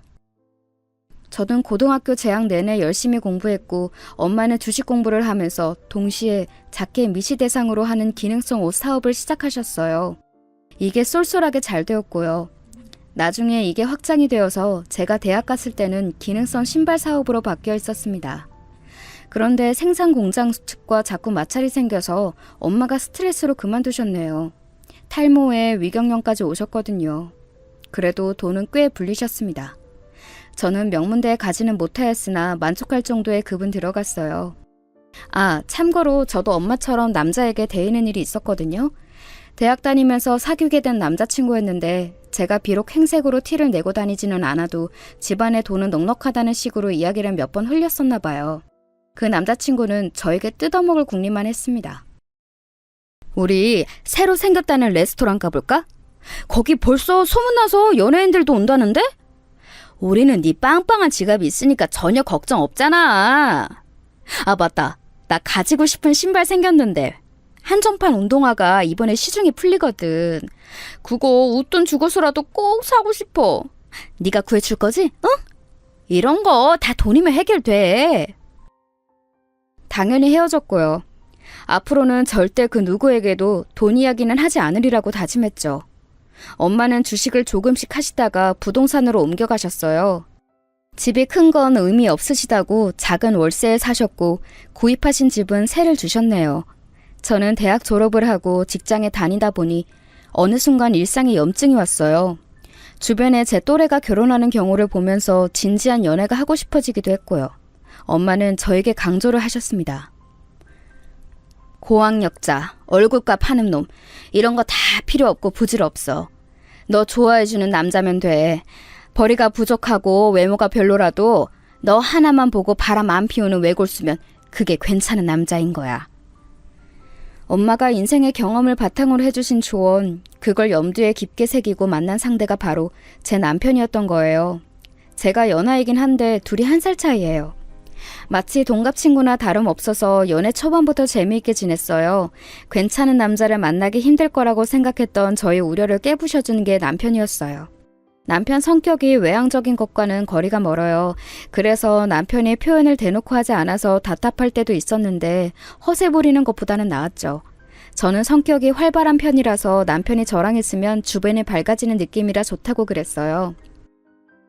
오빠, 나를 보면서 나댄다, 까분다, 시끄럽다 이렇게 말하지 않고 발랄해서 좋다고 말해줘서 늘 고마워. 내가 진짜 자존감이 바닥을 쳤었는데 오빠 덕분에 회복한 것 같아. 사랑하는 여자가 제잘거리는데 그걸 보고 안 좋게 생각이 들 수가 있어? 나는 그게 오히려 신기한데? 지금까지 단 한순간도 네 언행이 과하다고 생각한 적 없어. 에너지 넘쳐서 항상 보기 좋다고 생각했을 뿐이야. 제가 남편이 너무 좋아서 먼저 결혼 의사를 드러냈고 얼마 후에 남편이 깜짝 프로포즈를 준비하면서 저희의 결혼이 급물살을 타게 되었어요. 남편과 결혼하면 반드시 부가적으로 딸려오는 것이 있었죠. 네, 바로 시댁이었습니다. 시부모님 두 분께서는 별거하셨다가 합치신 경우라고 했어요. 그것도 한 번이 아니라 2번씩이나요. 도합 6년 정도를 아예 떨어져 지내신 전적이 있다는 것을 결혼 준비하면서 처음 알게 되었습니다. 헉! 오빠, 아버님, 어머님이 별거를 하신 적이 있다는 것 정도로만 어렴풋이 나는 알고 있었는데 그게 한 번이 아니라 2번이었어? 게다가 6년을 떨어져 지내신 거면 꽤 긴 기간이었잖아. 그래도 용케 이혼은 안 하셨네? 지금은 우리 누나가 외국 나가서 살고 있지만 그런 지 몇 년 안 됐으니까. 그 이전까지 부모님 일은 누나가 다 챙기고 신경 써서 솔직히 나는 잘 몰라. 내 생각에는 그냥 이혼이라는 2글자에 아주 보수적인 분들이라서 끝내 그것만은 피하신 것 같아. 지금은 각방 쓰시면서 별 대화도 안 하시지만 아무튼 별 탈 없이 무난하게 잘 지내죠. 저는 그때 시부모님이 아주 신중하고 조심스러운 분들일 거라고 제멋대로 판단을 내렸던 듯 싶어요. 제가 같은 여자라서 그런가 괜히 선입견이 있어서 시어머니께서 왠지 시아버지의 잘잘못을 감싸주셨을 것만 같았고 보살로 살아오셨을 것 같았고 그런 생각을 했었습니다. 하지만 지금 생각해보니까 그때 제가 남편하고 결혼하고 싶은 마음이 앞서서 판단력이 흐려졌었던 것이죠. 각방 쓰면서 별 대화도 안 나누는 부부를 향해 무난하다고 평하는 게 말이 되나요? 참나, 지금 생각하면 너무 어이가 없는 발언인데 그때는 정말 제가 콩깍지가 씌어서 심각하게 짚어보지도 않았던 게 스스로가 황당하네요. 아무튼 저나 남편이나 자취를 하였기 때문에 연애하는 동안 부득이하게 제가 시부모님과의 접점 하나 없이 지내왔다 보니까 그저 남편을 통해 뜨문뜨문 들은 대로 짐작을 할 따름이었죠. 그리고 마침내 시어머니를 직접 뵙게 되었던 날이었습니다. 오호! 우리 잘난 왕자님을 누가 데려가나 했더니 이렇게 생긴 아가씨였구나! 사진보다는 인물이 별로 덜하네요. 사진으로 봤을 땐 얄쌍하고 귀여워 보이더니 지금 이렇게 보니까 삶아놓은 단호박 같아. 하여간 요즘 휴대폰 카메라가 너무 거짓말을 잘해가지고 도통 믿을 수가 있어야지. 네? 왕자님이요? 삶아놓은 단호박이라고요? 어머, 너무 그렇게 놀란 표정 지을 건 없는데? 그만큼 정감이 간다는 뜻이에요. 우리 재현이가 그러는데 아가씨네 집안이 아주 정감이 넘친다면서요? 그래서 나도 아가씨 보자마자 정감이 가서 말이나 한번 편하게 붙여봤네요.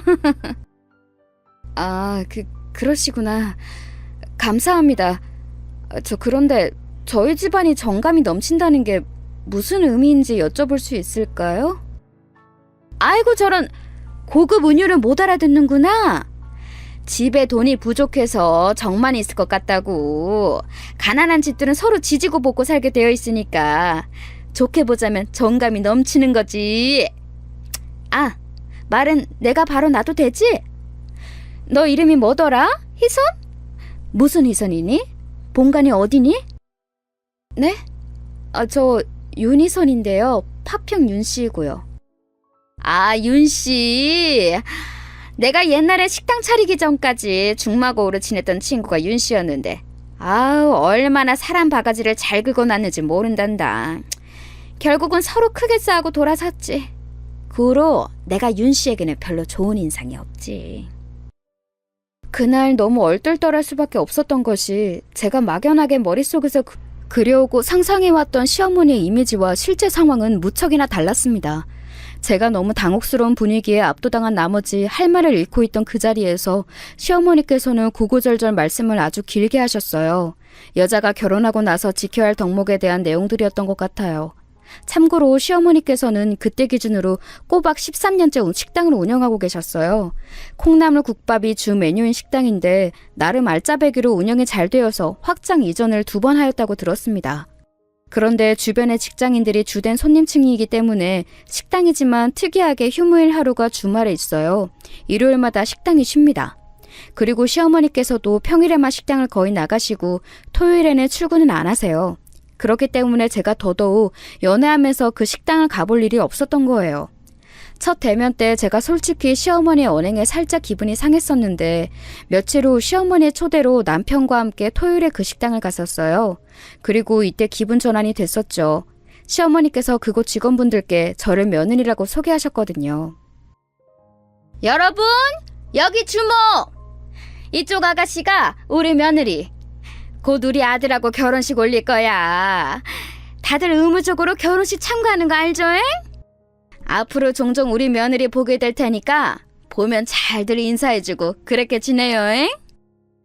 어머님, 갑자기 제 소개를 그렇게 해주시면 당황스러운데. 안녕하세요. 저기 앞으로 모두 잘 부탁드립니다. 제가 어리둥절해서 얼떨결에 그곳 직원분들께 인사를 해버렸는데 솔직히 그게 싫지는 않았어요. 갑자기 뭔가 인정받는 느낌이었다고나 할까요? 그 순간에는 그런 느낌이었어요. 일전에는 시어머니께서 되게 무례하고 막말을 쉽게 뱉으시는 분 같아서 기분이 좀 심란했는데 이번에 뵙고 나니까 역시 장사는 보통 기세로 할 수 있는 게 아니다. 식당 운영을 하시다 보니까 기세가 강해지신 것을 내가 무례하신 분이라고 여긴 거구나. 이런 식으로 생각이 바뀌더라고요. 시부모님께서 별거를 하시던 때에 시아버지께서 마련해 두셨던 집이 있었어요. 시댁과 먼 거리의 위치는 아니었고요. 그 당시에 가격이 너무 좋게 나와서 시아버지께서 무리를 하셔서라도 구입을 하셨던 집이었다네요. 생각지도 못하게 저희 부부가 그 집에 들어가서 살게 되었어요. 발단은 남편이 부서 이동을 하게 되면서 다른 지역 사무실로 아예 거점까지 옮기게 되었는데 여기가 그 집하고 멀지 않았어요. 고속도로 타면 20분 안에 갔거든요. 거기에다가 제가 직장에서 새로 오신 상사분 때문에 너무 큰 스트레스를 받고 있었기에 남편하고 의논을 해본 끝에 결혼하면서 제 일을 그만두기로 가닥을 잡았죠. 저는 외주로 일감받아서 재택으로 근무를 몇 달 하다가 새로운 그 동네에서 사는 게 적응이 다 되고 나면 그곳에서 정식으로 출퇴근을 할 일자리를 구해볼 작정이었습니다. 모든 게 일사천리로 진행되는 것 같아서 좋았어요. 엄마 또한 제가 괜찮은 짝 만나서 결실을 맺는다는 것에 크게 기뻐하셨고요. 우리 딸은 엄마보다도 훨씬 100배 1000배로 더 결혼생활 잘할 거야. 엄마보다 늘 똑똑하고 야무진 딸이었으니까. 우리 희선이 언제 이렇게 다 커서 결혼까지 하게 되었는지 감개무량하구나. 그런데 정말로 결혼 자금을 엄마가 그렇게까지 안 보태줘도 괜찮은 거야? 그럼 당연히 괜찮지. 오빠도 그 회사에서 정년 채울 생각은 절대로 없다고 그랬고 길면 3년 정도 더 다니면서 경력 쌓고 난 뒤에 다른 곳으로 옮겨갈 계획이라고 강조했거든. 우리는 당장에 그 어떤 돈이나 풍요로운 환경 이런 게 필요가 없는 상황이야. 우선 시부모님께서 내어주신 그 집에서 1년 지내보고 그 다음에 변화를 주든지 할래. 결혼하면서 엄마의 도움을 딱히 받지는 않았어요. 저는 직장 다니면서 받은 월급을 꼬박 다 모을 수 있는 조건이었으므로 현금도 꽤 있었고 대출 나오는 것에 걸릴 게 없는 조건이었으니까요. 제가 연애하면서 늘 금전적으로 아쉬워하지 않았으므로 남편은 저희 집에 어느 정도 유복할 거라고 짐작은 하고 있었는데요. 남편이 구체적으로 물어본 적이 없었고 저도 대충 엄마가 예전에 옷이랑 신발 사업하신 적 있다라는 정도로만 알려준 게 다였어요. 물론 엄마의 노후 준비는 다 되어 있으니까 걱정 말라는 언질은 결혼 이야기 나왔을 당시에 다 해주었습니다. 엄마가 사시는 집에 남편이랑 연애하면서 2번 같이 찾아간 적이 있었고요. 저는 그런 시간들을 다 보내왔는데도 남편이 워낙 이런 쪽으로 안 캐물어보고 저 또한 결혼 확정을 짓고 나서야 시부모님에 대해 자세히 알게 되었을 정도로 시댁에 관심 없이 지내왔었으니 좀 안일하게 생각을 하고 말았어요. 예를 들어 시어머니께서 저희 집안을 낮잡아 보실 줄은 몰랐던 것이죠. 결혼식장에서 저희 엄마를 보시고는 시어머니께서 크게 우시셨습니다. 아이고야! 장사하느라 꽤 오래 유행가 담을 쌓고 지내다가 이제 좀 세상 사는 거 들여다보고 사는 저도 사돈보다는 감각이 뛰어나네. 요즘에 한복 대여 같은 게 얼마나 잘 나오는데 세상에나 하나뿐인 딸 결혼식에 그렇게 입고 오셨어요?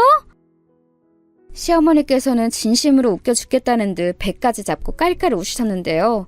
엄마하고 저는 그냥 잠시 얼어붙어 있었어요. 엄마는 그날 옛날에 외할머니께서 직접 지어주신 한복을 입고 계셨어요. 제가 대학을 재학 중이던 때에 외할머니께서는 돌아가셨습니다. 암이었는데 너무 늦게 발견을 하셨어요. 엄마는 외할머니께 돈 이야기를 밝히셨었죠. 그러자 외할머니께는 조금도 놀라지 않고 미소만 지으셨어요. 그랬구나. 돈이 꽤 있을 거라고 짐작은 했어도 내색은 안 했다. 너에게 미안한 점이 있어서 내가 그랬나 보다. 나에게 돈 쓰지 마라. 그리고 네 아버지, 네 형제들에게도 쓰지 마라. 너는 네 딸에게만 그 돈을 써. 이게 내 유언이야. 죽음에 가까워져 보니 가족 중에 나와 가장 가까웠던 존재가 너였음을 내가 이제야 안다. 나를 용서해라. 생각지도 못한 외할머니의 대답을 들으신 엄마는 오열하셨고 뒤에 서 있던 저도 숨죽여 울었었네요. 엄마의 표현에 따르자면 그 한복은 외할머니께서 엄마에게 선수 주셨던 유일한 선물이나 다름없다고 했습니다. 그러니 하나뿐인 딸의 결혼식에 꺼내 입으셨던 거예요. 비록 최신 디자인이나 색감의 한복은 아니었으나 고상하고 절제된 매력이 있었습니다. 그런 한복을 시어머니께서 한껏 비웃으시니 정말 어처구니가 없었죠. 안사돈께서는 겉으로 보이는 것만 보고 그 가치를 판단하며 평가하시나 봅니다. 저는 저희 딸이 앞으로 자기 시어머니 옆에서 많은 인생의 지혜를 배우는 며느리가 되기를 바라는 입장으로서 지금 안사돈의 언사에 무척 실망하고 말았다는 말씀을 도저히 안 드릴 수가 없군요. 어머, 세상에나 뭐 그렇게 무게를 잡고 말씀을 다 하세요? 저는 그저 사돈께 친근하게 다가가려는 마음에 유쾌하게 가고 싶어서 그렇게 밝게 말씀을 드린 거예요. 뭐든지 지나치면 안 하느니만 못하다는 말을 안사돈께서도 잘 알고 계시리라고 믿습니다. 듣는 이의 기분이 유쾌해야 비로소 그것이 유쾌하다고 표현할 수 있는 게 아닐까요? 그러면 지금 사돈께서는 제가 실언을 했다고 돌려까시는 건가요? 나 원참 가벼운 농담 하나도 못 드리겠네요. 저러냐. 저는 방금 유쾌하게 말씀을 받아치고 싶어서 일부러 유쾌하다는 단어를 들먹이면서 말씀을 드린 것인데 실언한 건 저인 것 같습니다. 안사돈께서는 제 대답이 전혀 유쾌하지 않게 들리셨죠? 당연하죠. 그렇게 반응하시는데 누가 그걸 듣고 유쾌하다고 받아들이겠어요? 네, 그러시겠죠. 그럼 이제 안사돈께서도 저의 기분이 왜 유쾌하지 않은지 오롯이 이해를 하셨으리라고 믿겠습니다. 엄마의 나긋나긋하지만 분명한 말투에 시어머니께서는 제대로 한 방 먹으셨어요. 순간 한 걸음 뒤로 주춤 물러나시더라고요. 제가 조용하지만 강한 엄마와 꿀먹은 벙어리가 되신 시어머니를 번갈아 쳐다보고 있을 때였어요. 마지막을 장식하는 것도 엄마의 순서였죠. 모쪼록 앞으로 저희 딸 잘 부탁드리겠고 오늘 일정도 잘 마무리 지었으면 좋겠습니다. 이왕이면 유쾌하게요. 그러나 시어머니께서는 점차 얼굴이 붉게 달아오르기 시작하셨어요. 왠지 부끄러움을 느끼신 듯한 모습이었습니다. 더 이상 아무 말씀도 안 하시더라고요. 저는 엄마의 정중함이 정말 멋있다는 생각이 들었어요. 그런데 솔직히 그날 결혼식장에서 왜 시어머니께서 그렇듯 태도를 쉽게 취하신 것인지 저는 알 것 같았어요. 왜냐하면 별로 부르고 싶지 않았던 제 외갓집 사람들이 격식이라는 것도 모르는지 거의 다 옷을 너무 편하게 입고 왔고 예식 내내 너무나도 산만하게 굴었거든요. 그래도 앞으로 그분들을 열심히 보고 살 것도 아니니까 속에서 지우려고 했습니다. 하지만 신혼여행 다녀와서 며칠 지나지 않았을 때 시어머니로부터 그걸 가지고 꼬투리를 잡혔어요. 예, 너는 어쩜 집안 사람들이라고 있는 것들이 죄다 똑같이 수준이 낮아 보일 수가 있니?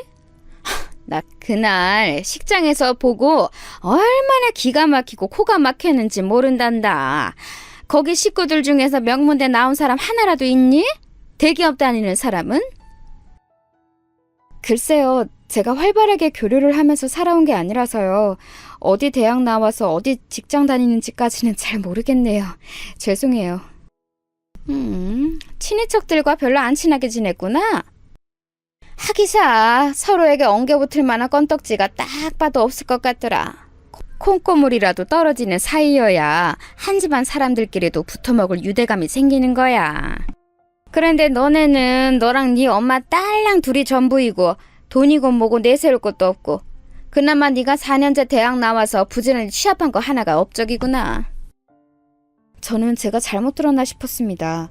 이제 회사로 출퇴근을 안 하니까 제가 시간 쓰는 게 여유가 있어서 기껏 시어머니의 식당까지 발걸음을 해보았건만 손에 주전부리 들고 방문한 제 처지가 갑자기 우스워졌어요. 제가 사온 주전부리 꾸러미를 손으로 뒤적거리시다가 시어머니께서 그걸 카운터 뒤편에다가 휙 집어던지시는 걸 보고 제 입이 떡 벌어졌죠. 헉! 어머님, 그걸 왜 던지세요? 저기에 쿠키도 있는데 던지시면 그런 거 다 박살나요. 박살이 좀 나면 어떤다고 그러니? 너도 네 엄마 따라서 있어 보이는 척하며 고상 떨고 싶어서 그래? 네? 갑자기 저희 엄마 얘기는 왜 하세요? 아니 그보다요. 좀 전에 저희 엄마를 향해 네 엄마라고 칭하신 것 같은데 제 귀가 잘못된 게 아니라면 제대로 들은 건 맞죠? 어머님, 저는 사람마다 모두 양면을 가지고 있다고 생각해요. 좋은 면, 나쁜 면이요. 그리고 그 두 가지 면이 융합되는 순간도 있고 그걸 어떻게 볼지는 받아들이는 사람 마음 같아요. 난리 났네. 어디 강연 나가? 연병아, 서른이 왜 이렇게 기니? 본론만 말해, 본론만. 아이고, 내가 너 이럴 줄 알았어. 파평 윤씨라고 할 때부터 뭔가 성격적으로 결함이 있겠거니 싶었지. 파평 윤씨인 거랑 성격이 무슨 상관이에요? 어머님, 저는 지금요, 어머님의 호탕하고 화끈하고 유쾌하신 면모가 두 가지 효과를 만들어내는 것 같다고 말씀드리는 거예요. 그리고 제가 좋게 받아들이면 될 일이지만 저도 사람이기에 매번 그러기는 힘들 것 같다고 미리 알려드리고 싶어요. 그러니까 어머님도 조금만 더 앞으로는 듣는 사람 입장 생각하셔서 단어 선택을 해주셨으면 좋겠습니다.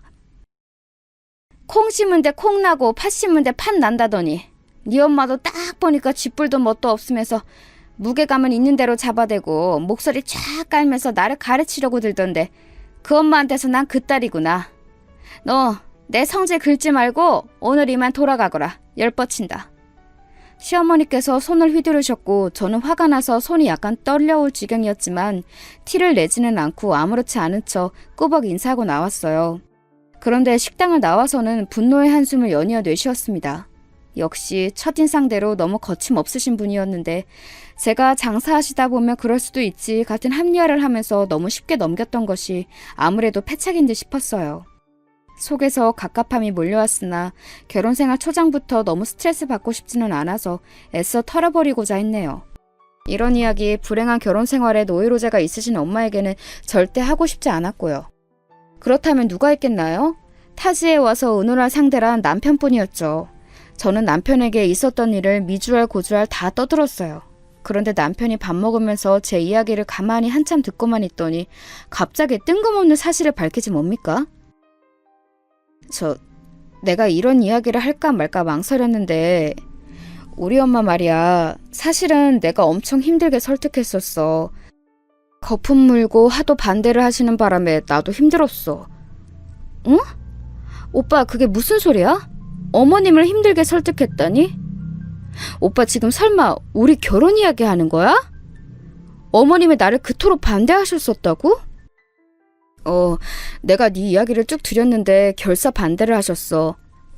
아예 잘 사는 집안에 잘난 여자를 데려오든가 아니면 아예 종처럼 순응하며 고분고분하게 며느리 노릇하고 식당일 도와줄 여자를 데려오든가 양자택일을 하라면서 난리를 치셨지. 잘난 것도 아니고 순한 것도 아닌 여자를 왜 데리고 오냐면서 하등 쓸모가 없다고 하셨어. 그런데 내가 이 여자 아니면 그냥 독신으로 살게요 라고 했더니 마지못해 허락을 하시고는 너 한번 데리고 오라고 하셨던 거야. 남편의 말을 들으면서 속이 아주 꽉 막히는 듯한 느낌이 들었습니다.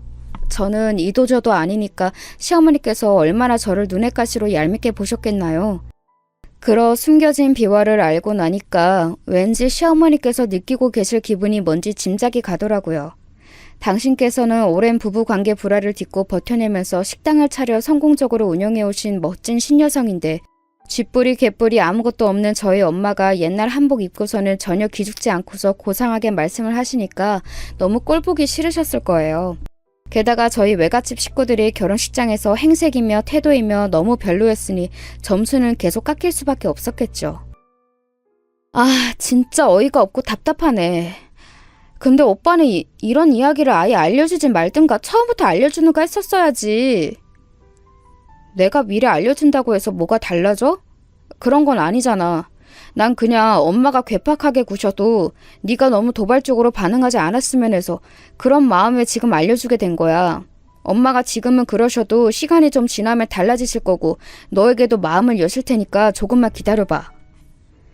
상대가 자기를 너무 마음에 안 들어 했다는 전말을 듣고도 아무렇지 않을 수 있는 사람이 몇이나 되겠어요? 일단 저는 아니었어요. 그 이후로 계속 신경이 쓰여서 미치겠더라고요. 차라리 말씀 한마디도 안 하시고 집 밖에서 담배만 피우시는 시아버지가 편하게 느껴질 정도였습니다. 시어머니를 어떻게 대해야 할지 너무 민망하고 어색했어요. 그런데 저의 이런 고민을 눈치채기라도 하신 걸까요? 시어머니께서 저에게 먼저 이런 연락을 해오셨어요. 요즘이 식당이 가장 바쁠 시기도 아니고 그래서 내가 우리 집안 세 식구인 우리 며느리하고 시간을 좀 같이 보내면서 가까워지면 좋겠다는 생각이 들더구나. 정말이세요, 어머님? 그렇게 말씀해 주셔서 정말 감사해요. 저도 지금 일감이 그렇게 많지 않아서요. 오후에 언제든지 시간 낼 수 있어요. 어머님, 저 아직 이 동네를 잘 모르는데 어디 근교에 좋은 카페 같은 데 있으면 같이 갈까요? 바깥 나들이는 나중 순번으로 미루고 내실부터 다져야지 않겠니? 기본 소양을 갖춰야 바깥에서도 본디 문제가 없는 법이야. 저는 그 내실이라는 게 뭘까 궁금했는데요. 그 이튿날 바로 답을 알게 되었어요. 시댁에 들어서자마자 시어머니께서는 저에게 앞치마를 던지듯 건네주셨습니다. 그리고는 손가락을 까닥까닥 하시면서 저를 부엌으로 인도하셨죠. 오늘부터 수업 시작이다. 네가 덜 떨어진 생활만 해서 아는 것도 없을 테니 기초부터 내가 가르쳐주마. 재료 다듬는 거랑 찌개 육수 내는 법부터 하면 돼. 네? 저 그럼 오늘부터 요리를 배우는 건가요? 저도 요리 나름 꽤 하는데요. 그리고 저 덜 떨어진 생활을 한 적 없어요. 그렇게 말을 하자마자 머리에 수저가 날아들었어요. 빡 하고 단단한 수저가 제 머리에 꽂혔는데 순간적으로 시야가 일렁거리더라고요. 난데없이 수저로 맞게 되다니 아픈 것보다 너무 어이가 없어서 시어머니를 멍하게 쳐다봤습니다. 뭘 멍하게 쳐다보고만 있어? 얼른 냉장고 열어서 재료 뭐 있나 그것부터 뒤적거려야지. 이래놓고서는 무슨 털 떨어진 생활을 안 해봤다고 나불거리는지. 너는 네 엄마한테서 주둥이 터는 법만 배웠나 보구나. 어머님, 자꾸 저희 엄마를 그렇게 칭하지 마세요. 그러면 어머님의 품격만 떨어지는 거예요. 품격이라는 것이 없는 쪽에서 나를 걱정해주다니 이거 참 눈물겹구나. 나는 너랑 네 엄마처럼 뭣도 없으면서 물에 빠지면 주둥이만 동동 떠다닐 것 같은 부류가 제일 한심해. 어머님, 그냥 제가 마음에 안 드신 거죠? 저희 집이 잘 사는 것도 아닌데 제가 주눅 들어 있지 않아서 싫으시고 저희 엄마는 어머님에 비해서 가지신 게 뭣도 없는데 태도가 당당하셔서 그건 역시도 마음에 안 드셨죠? 제가 아예 대놓고 직구로 여쭤봤어요. 그랬더니 시어머니께서 전곡을 딱 찔렸다는 듯이 헛기침을 뱉으시더니 엄포를 놓으셨어요. 네가 얼마나 잘하는지에 따라서 내가 네 엄마를 사돈이라 칭할지 계속 네 엄마라고 칭할지 달려있는 거야. 네가 앞으로 잘해야 돼. 알았니? 글쎄 어머님, 얼마나 잘하는지라는 기준이 어머님 마음이시니까 제가 그걸 맞출 수 있을지 없을지는 모르겠습니다. 저는 짜증이 난 나머지 톡 쏘듯 대답을 해버렸는데 시어머니께서는 어이가 없으시다는 듯 혀를 끌끌 차시는 모양이었어요. 그걸 쳐다보고 있기도 싫어서 저는 도중에 고개를 획 돌려버렸고요. 그리고 며칠 뒤 토요일 아침부터 시어머니께서 저를 식당으로 호출하셨어요. 직원 한 분이 팔을 갑자기 다쳐서 결근하셨는데 저보고 나와서 일손 좀 보태라는 것이었죠. 아, 네, 제가 오늘 별일이 없어서 금방 출발할 수 있을 것 같아요. 아직 오빠는 자고 있는데 깨워서 준비 마치는 대로 같이 갈게요. 왕자님은 더 꿈나라 헤엄치게 냅둬. 일은 너만 오면 되는데 왜 그렇게 생각이 짧으니? 한 주 내내 회사 다니느라 개고생한 자기 남편이 너는 불쌍하지도 않나 보다. 집에서 판판히 놀다가 컴퓨터만 몇 번 만지면 그걸로 일 끝나는 네가 하긴 뭘 알겠니. 그러니까 식당 나와서 제대로 일 좀 체험해봐. 진짜 그 말씀을 따르기가 싫더라고요. 사람 말이 아다르고 어다르고 하는데 그런 식으로 말씀을 하시니까 있던 의욕마저 사라지는 기분이었어요. 그거 꾹 참고서 제가 식당으로 가봤습니다. 그런데 설거지거리가 너무 많더라고요. 어머님, 제가 이걸 혼자 어떻게 다 해요? 식기세척기가 있다고 하지만 제가 혼자 이거 다 1차 세척을 해서 넣어야 하는 거잖아요. 혼자서는 안 돼요. 한 사람 옆에 더 있어야 돼요. 너는 해보지도 않고 다짜고짜 안 된다는 말부터 하는구나. 이 비루한 근성 좀 보소. 그렇게 주둥이 털 시간에 접시 한 개라도 더 닦아. 정 힘들어서 도움 필요하면 네 엄마 불러다가 같이 일하든가. 어머님, 저희 엄마 앞에서는 못 그러실 거면서 왜 제 앞에서는 그런 식으로 말씀을 하세요? 저를 상처 주고 제 길을 꺾으시려는 모양인 것으로 보이는데 굳이 그러지 마세요. 사장이 나를 훈계하고 가르치는 일꾼은 이 식당에서 내가 처음 봤다. 쥐뿔도 없는데 뭐 저렇게 아가리는 현란해? 너 집에서 컴퓨터 그건 왜 만지고 있니? 돗자리 하나 가지고 밖에 나가서 잡동산이라도 깔아놓고 팔면 장사 잘 하겠구만. 모전 여전이니까 네 엄마도 뭐 탁월할 테지. 야, 네 엄마 그냥 얼른 오라고 해라. 가난한 집구석에서 판판히 놀고 있으면 뭐라니? 가난하게 사는 날짜만 길어지는 거지. 내가 급여는 따박따박 챙겨줄 테니까 여기 나와서 네 엄마 일하라고 그래. 시어머니께서는 침을 튀기시며 저에게 삿대질까지 날리시는데 그 순간 눈물이 찔끔 나왔어요. 제가 왜 이런 수모를 당해야 하는지, 시어머니의 기준에 단지 맞지 않는다고 해서 꼴보기 싫은 조건이라고 해서 이런 상황에 처해야 한다는 것이 황당했습니다. 저는 시어머니께서 홀에 나가시자마자 조용히 휴대폰을 꺼내 들었어요. 그리고 엄마에게 전화를 걸었죠. 엄마, 주말인데 뭐해? 나는 지금 시어머니 식당에 나와 있어. 일손 도와달라 하시길래 흔쾌히 나왔는데 나 혼자 설거지 다 하라고 떠무시더라. 그리고 나한테 자꾸 네 엄마라고 하면서 엄마를 펌마셔서 가난한 집구석에 있지 말고 여기 나와서 일해나 하라고. 시어머니가 엄마를 겨냥해서 그렇게 말씀을 하시는데 나 진짜 너무 황당하고 서러워서 안 되겠어. 그냥 뒤집어 엎을래. 여태 그런 일이 있었어? 네 성격상 이게 절대 일회성이 아닐 것 같은데? 우리 딸 거기 딱 기다려. 그렇게 나를 와달라고 하는데 가줘야지. 내가 거기로 지금 출근한다. 눈물을 닦으면서 얼떨결에 서름을 토해내고 말았는데 엄마의 대답을 듣고 나니까 정신이 확 들더라고요. 지금 이게 어떻게 되는 건가 싶어서 초조해졌습니다. 얼마나 지났을까 시어머니께서 이쪽에 들어와 보셨다가 바로 기함을 하셨어요. 아직 이것밖에 안 해놨냐고 저에게 역성을 내시려던 순간 바깥쪽에서 직원분들이 웅성웅성하는 소리가 들려왔습니다. 그 작은 소란이 이질적이었던지라 시어머니는 걸음을 옮기셨고 저도 뒤따랐어요. 다름이 아니라 식당 앞 출입구 앞에 바로 주차한 때문이었는데요. 그게 문외한이 보더라도 엄청나게 비싼 외제차였기 때문에 모두의 이목이 주목된 것이었어요. 시어머니께서 호들갑을 떠셨죠.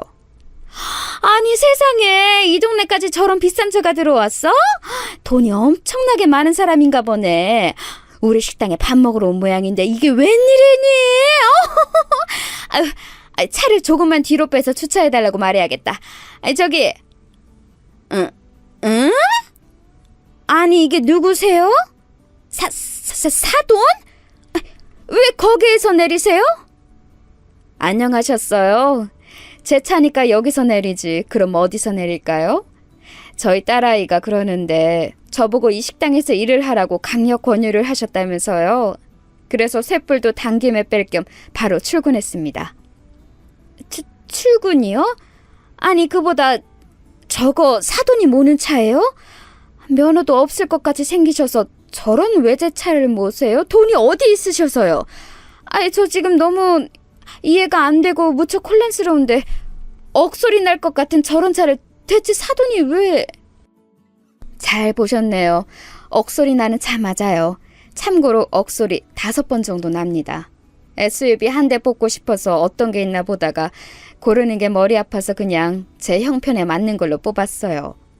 왕년에 사업 좀 하고 주식도 좀 하고 부동산도 좀 만지고 뭐 이래저래 하면서 살았는데 아직 형편은 이 정도밖에 안 되네요. 자, 그래서 제가 여기서 무슨 일을 하면 된다고요? 시어머니께서는 떡 벌어진 입가를 덜덜 떨고만 계실 뿐 엄마의 말씀에 대답을 못 하셨어요. 저는 이 상황이 통쾌하기도 하고 멋쩍기도 하고 참 복합적인 기분이 들어서 가만히 있었고요. 그런 저를 시어머니께서 천천히 응시하시더니 믿기 어렵다는 눈빛을 보내셨죠. 그래서 제가 결국은 입을 뗐습니다. 솔직히 말씀드리자면 진작에 제가 이런 부분을 밝혔어도 됐겠지만 그러기가 싫더라고요. 자꾸 망설여졌어요. 어머님 정도의 인성을 지니신 분께 섣불리 밝혔다가 제가 괜한 화를 당한다든지 별로 좋지 못한 꼴을 보게 될까봐 염려가 되어서 그랬습니다. 어머님께서 저에게 좋은 모습을 보여주셨다면 저도 진작에 이런저런 집안 이야기를 다 밝혔겠지요. 나 원참 그래서 진짜로 친정이 가난한 게 아니었다고? 억소리 여러 번 나는 저런 차를 형편에 맞춰서 뽑을 정도로 돈이 있다고? 이런 작정하고 사람을 속여먹다니. 속인 적 없는데요? 결혼할 때 돈 내놓으라고 안 하셨고 돈 얼마 있냐고 안 물어보셨잖아요. 혹시 그래서 제가 집안 형편이 사실은 유복한 게 마음에 안 드시나요? 아니 안 된다는 건 아니고 그러니까 내 말은 아이고 너무 좋은 날씨라 그런가? 아까부터 몸이 좀 덥네. 땀이 나는 것 같은데 햇빛에서 이러지 말고 사돈께서는 안으로 드시죠. 누추한 곳이라서 면목은 없네요. 시어머니께서 그렇게 횡설수설하실 수 있는 분이라는 걸 그때 처음 알았습니다. 직원분들도 이게 무슨 일이냐면서 흥미롭게 상황을 보셨는데 시어머니께서는 부끄러우셨는지 귀가 빨갛게 되어 있었어요. 홀의 가장 구석자리에 가서 엄마와 시어머니께서는 두 분이 대화를 나누셨어요. 저는 엄마가 오지 말라고 해서 멀찍이 떨어져 있었고요. 그런데 멀리서 보기에도 엄마는 인자한 낯으로 말씀을 이어가시는데 시어머니께서는 몹시 난처한 기색으로 연신 고개를 주걱거리면서 듣기만 하시더라고요. 그걸로 판가름이 났죠. 대화를 마치신 후 엄마는 국밥 한 그릇을 드셨어요. 저는 집에 들어가서 남편하고 점심 먹으려고 일부러 안 먹었고요. 부부 사이는 아주 깨가 쏟아지는 것 같아서 그것 하나는 안심이네. 우리 딸 결혼 생활 엄마가 안심해도 되는 맞지? 이제는 진짜로 맞는 거지? 당연하지 엄마. 미안하고 고마워요. 내가 서투르고 부족해서 상황을 여기까지 꼬아온 것 같기도 한데 엄마 덕분에 지금 뭔가 정리가 되면서 후련해졌어. 저희 모녀가 단란하게 대화를 나누는 동안 시어머니께서는 어디로 숨으셨는지 코빼기도 안 비추셨다가 저희가 갈 때 되니까 갑자기 어디선가 튀어나오셨어요. 그리고 저희 엄마가 국밥값이라고 5만 원권을 한 장 내미시는 것에 눈이 휘둥그렇게 변하셨죠. 사돈 이렇게 후한값으로 안 주셔도 되는데요. 5만 원이라니 너무 통이 크시네요. 네? 무슨 말씀이시죠? 이 식당은 거스름돈이라는 개념이 없나 봅니다. 엄마의 태어난 반문에 시어머니 얼굴은 불타는 고구마가 되었습니다. 옆에서 직원분이 웃음을 꾹 참으시더라고요. 저 역시도 그랬고요. 시어머니께서는 떨리는 손으로 거스름돈을 준비하시다가 문득 아차 싶으신 얼굴로 말씀하셨어요. 아니지. 제가 돈을 안 받는 것이 맞는 것 같습니다. 처음 와주셨는데 당연히 제가 대접을 해야지요. 그럴 것 없습니다. 안싸돈. 제가 그냥 드려본 말씀이었고 거스름돈 안 주셔도 돼요. 앞으로도 장사 잘 하시라고 제가 개념으로 드리는 거예요. 잘 먹고 갑니다. 엄마가 정중하게 목례를 남기시고 걸음을 옮기시자 그 모습을 시어머니께서는 홀린 듯 멍하게 쳐다보셨어요. 저는 그때 생각했죠. 엄마가 발휘하시는 바로 이것이 품격인 것 같다고요. 그날 엄마와 근처 카페로 가서 수다를 좀 더 떨다가 헤어졌네요. 남편하고는 긴 대화를 나누었고요. 엄마의 재산 규모는 정확히 안 밝히고 대략적으로 알려주었는데 남편은 놀라지도 않았어요. 그러면서 하는 말이 가관이었네요. 멋지시다. 근데 뭐 내 돈도 아니고 구림의 떡이라고 할 수도 없지.